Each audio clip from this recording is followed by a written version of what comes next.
నమస్తే అండి.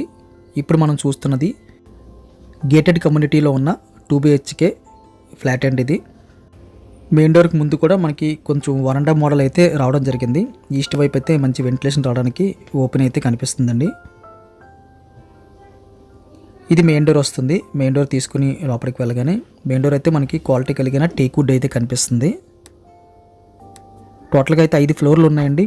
ఈ గేటెడ్ కమ్యూనిటీలో అయితే 130 ఫ్లాట్లు అయితే ఉన్నాయి. ఇది మనకి 4వ ఫ్లోర్ వస్తుంది. ఇదంతా మనకు హాల్ వస్తుందండి. బిల్డింగ్ క్వాలిటీ అయితే 100% స్ట్రాంగ్ క్వాలిటీ అయితే కనిపిస్తుందండి. ఎక్కడ కూడా మనకి చిన్న బ్రేక్స్ అవడం కానీ క్రాక్స్ కూడా ఎక్కడ కనిపించలేదు. చాలా హెవీ క్వాలిటీ కనిపించింది. హాల్ దాటి కాస్త ముందుకెళ్తే మనకి సెపరేట్గా డైనింగ్ ఏరియా కనిపిస్తుంది. ఇంచుమించుగా ఇది కూడా మనకి హాల్ సైజ్ వచ్చింది. ఆ చివరిలో డైనింగ్ వేసినా సరే ఇంకొక 2 డైనింగ్లు టోటల్గా అయితే ఒక 6 డైనింగ్ టేబుల్ పట్టి అంత స్పేసెస్గా కనిపించింది.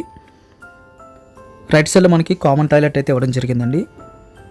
ప్రజెంట్ అయితే ఒకటి ఇండియన్ వాడుతున్నారు. కావాలనుకుంటే మనం మార్చుకోవచ్చు. బాత్రూమ్ సైజెస్ అయితే స్పేసెస్గా అనిపించాయి. ఎక్కడ కూడా మనకి కంజెస్టెడ్గా నొక్కినట్టు అయితే అనిపించలేదు. చాలా ఫ్రీగా అయితే స్పేసెస్గా అనిపించాయి. కాస్త ముందుకెళ్తే లెఫ్ట్ సైడ్లో మనకి సెకండ్ బెడ్రూమ్ వస్తుంది. సెకండ్ బెడ్రూమ్ సైజు కూడా మనకి సఫిషియెంట్గా ఉందండి. 6x6 అయితే పడుతుంది. ఇంకా మనకి స్పేస్ అయితే కనిపిస్తుందండి. వెంటిలేషన్ అయితే చక్కగా ప్రొవైడ్ చేశారు. తక్కువ బడ్జెట్లో గేటెడ్ కమ్యూనిటీ కావాలనుకున్న వారికి ఇదొక మంచి ఆప్షన్ అండి. ఈ సెకండ్ బెడ్రూమ్లో కూడా మనకి సెల్ఫ్లు ఉన్నాయి. ఒక స్ట్రాంగ్ అట్ట కూడా కనిపిస్తుంది.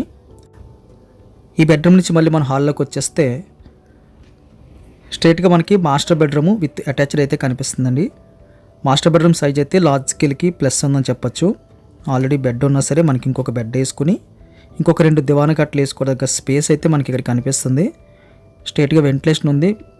కొన్ని సెల్ఫ్లు అయితే కనిపిస్తున్నాయి వాళ్ళంతా. ఈ చివరిలో మనకి అటాచ్డ్ బాత్రూమ్ వచ్చింది. అటాచ్డ్ బాత్రూమ్ సైజు కూడా మనకి లార్జ్ స్కేల్లో కనిపిస్తుందండి. హ్యాండ్ వాష్ ప్రొవైడ్ చేస్తున్నారు లోపల. వెస్ట్రన్ మోడల్ అయితే కనిపిస్తుంది. మళ్ళీ మనం డైనింగ్ దగ్గరికి వచ్చేస్తే డైనింగ్ కానుకుని మళ్ళీ ఒక బాల్కనీ మోడల్ అయితే రావడం జరిగింది. ఇది కాకుండా మళ్ళీ కిచెన్ దగ్గర యూటిలిటీ వచ్చింది. కంప్లీట్గా అయితే వెంటిలేషన్ బాగుందండి. ఇది కూడా మనకి బాల్కనీ సైజు కూడా లార్జ్ స్కేల్లో కనిపిస్తుంది. బట్టలు ఆరబెట్టుకోవడానికి అయితే ఇంకెక్కడికి వెళ్ళక్కర్లేదు. ఇక్కడ అండ్ ఆ యూటిలిటీ దగ్గర కూడా మనం ఆరబెట్టుకోవచ్చు. 4th ఫ్లోర్ కాబట్టి గాలి వెలుతురికి అయితే ఇబ్బంది లేదు. ఇది కిచెన్ వస్తుందండి. కిచెన్ కూడా మనకి వెరీ బిగ్ సైజులో కనిపిస్తుంది. ఈ ప్రైస్ రేంజ్లో ఉన్న ఫ్లాట్లతో పోలిస్తే డబల్ కిచెన్ అని చెప్పొచ్చు.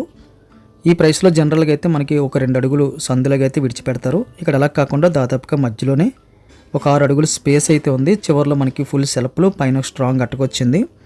అటాచ్డ్గా మనకి యూటిలిటీ స్పేస్ వచ్చింది. ఈస్ట్ వైపు స్పేసెస్గా ఉందండి. యూటిలిటీ స్పేస్ కూడా ఇక్కడ మనం వాషింగ్ మెషిన్ అది పెట్టుకోవచ్చు. కంప్లీట్గా అయితే ఓపెన్ చేసి ఉంచారు. గాలి వెలుతురు చక్కగా వస్తుంది. ఫ్లాట్ అయితే ఎక్సలెంట్గా ఉందండి. స్ట్రాంగ్గా ఉంది. ధర విషయాలన్నీ కూడా తమ్మనీళ్ళలోని అదేవిధంగా కిందన మోర్ అని కనిపిస్తుందండి. అది క్లిక్ చేస్తే కనిపిస్తాయి. వీడియో లైక్ చేయండి. Thank you very much for watching.